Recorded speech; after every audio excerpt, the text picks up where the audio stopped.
সাব্বির রহমান দেশের ক্রিকেটের তরুণদের মধ্যে এক সময়কার উঠতি তারকা। 2015 সালে তার ব্যাটিং দেখে অনেকেই তুলনা করতেন বিরাট কোহলির সঙ্গে, কিন্তু দিন বদলেছে। ক্যারিয়ারের শুরুর দিকে নিজের যা চ্যানেলেও যত সময় গড়িয়েছে নিজেকে হারিয়েছেন সাব্বির। বর্তমানে হার্ড হিটার এই ব্যাটার আছেন জাতীয় দলের বাইরে। চলমান জাতীয় ক্রিকেট লিগের টেস্ট ফরম্যাটেও পাননি কোনো দল, তবে আসন্ন বিপিএলে ঢাকা ক্যাপিটালসের দলে জায়গা পেয়েছেন তিনি। এবার সাব্বিরকে নিয়ে চাঞ্চল্যকর তথ্য দিলেন নির্বাচক আব্দুর রাজ্জাক। বুধবার গণমাধ্যমের মুখোমুখি হন রাজ্জাক। সেখানে সাংবাদিকদের দেওয়া নানা প্রশ্নের জবাবে কথা বলতে গিয়ে সাব্বিরকে নিয়েও মন্তব্য করেন তিনি। রাজ্জাক দাবি করেন এনসিএলে সাব্বিরের দলের কোচ ও অধিনায়কই তাকে নিতে আগ্রহ দেখায়নি।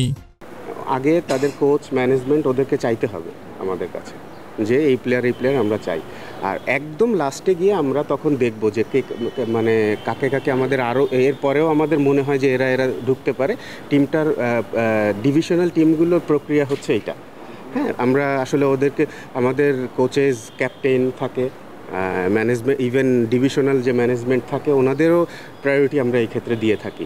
তো দেখেন সাব্বিরকে ওদের লঙ্গার ভার্সনের জন্য ওরা নিতে চায়নি, ওদের কোচ বা ক্যাপ্টেন বলেন বা যে, তো তাহলে সেক্ষেত্রে আমাদের আসলে আমরা এটা এই ক্ষেত্রে পুশ খুব একটা করি না।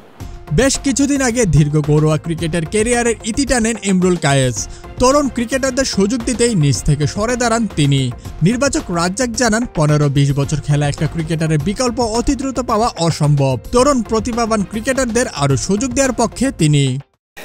যদি একটা প্লেয়ার 15-20 বছর খেলে চলে যায়, আমরা কিন্তু সাথে সাথে ওর সমমানের পাওয়া একটু মুশকিল আমাদের দেশের প্রেক্ষাপটে, আমি অন্য দেশের কথা বলছি না। তো তারপরেও আসলে আমাদের মানে ইয়াং যেসব বোলাররা আছে মানে দেখে আমরা বেশ আশাবাদী, বাট একটু সময় লাগবে ওরা বেশি ইয়াং। যেহেতু এখানে কথাই আসবে যে এখান থেকে গেলে তো ইন্টারন্যাশনাল লেভেলের জন্য চিন্তা করতে হবে। ক্রিকেট ভক্তদের অনেকেই মনে করেন বিপিএল থেকেই ক্রিকেটাররা সবচেয়ে বেশি আয় করে থাকেন, তবে নির্বাচক রাজ্জাক জানালেন ক্রিকেটারদের সবচেয়ে বেশি আয় প্রিমিয়ার লিগ থেকেই। বিটার ট্রুথ ইজ সবাই টি-20 খেলার জন্য খুবই উদ্গ্রীব, সবাই টি-20টাকেই ক্রিকেট মনে করছে। এটা হচ্ছে সবচেয়ে কারণ। যদিও আমার কাছে যেটা মনে হয় যে বিপিএল থেকে আপনার প্রিমিয়ার লিগে হয়তো বেশি আর্ন করে প্লেয়াররা, বাট তারপরেও কেন যেন সবার টি-20-র উপর একটা এক্সট্রা ঝোঁক আছে। তো এইটা একটা বড় কারণ বলে আমার মনে হয়।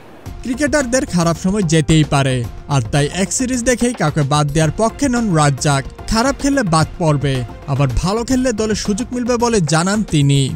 একটা সিরিজ দেখে তো কাউকে, এনসিএল দেখে একটা সিরিজ দেখে কেউ তো ফট করে বাদ দিয়ে দেওয়াও মুশকিল, সেটা যেমন সত্যি, আবার আপনার কথাও রাইট যে এখানে যে ডোর নক করতে থাকবে অলরেডি কিন্তু ওখানে পৌঁছে যায় জিনিসটা। তো আমি শিওর যে যারা ন্যাশনাল টিমে খেলার থেকে বড় তো একটা ক্রিকেটারের আর কিছু নাই। ইভেন টেস্ট ম্যাচ খেলা থেকে বড় আর একটা ক্রিকেটারের কাছে কিছু আছে বলে আমার মনে হয় না। তো এইটা না অটোমেটিক প্রসেস। আপনার যখনই কেউ একজন এসে পিছে নক করতে থাকে ডোর, তো যে ভিতরে থাকে সে অলরেডি বুঝতে পারে। তো আমার কিছু করা লাগবে না, এটা কিন্তু সিস্টেমেই হয়ে যাবে যে সে যদি গুড ইনাফ হয় যে নক করছে সে চলে আসবে, আর যে ভিতরে আছে সে অটোমেটিক্যালি বাইরে চলে যাবে।